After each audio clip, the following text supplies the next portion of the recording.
เรียบร้อย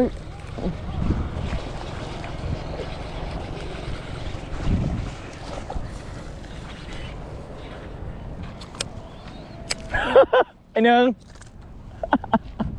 เทคันใหม่ครับเป็นลอก G Max นะครับแล้วก็คันโทมานะราคา1,900นะครับแล้วก็ลอก1,300ไม่ใช่ลอก1,900ครับคัน1,300นี่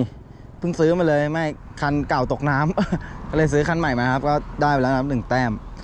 ไซส์สวยๆเลยมีท้องป่องด้วยอาจจะ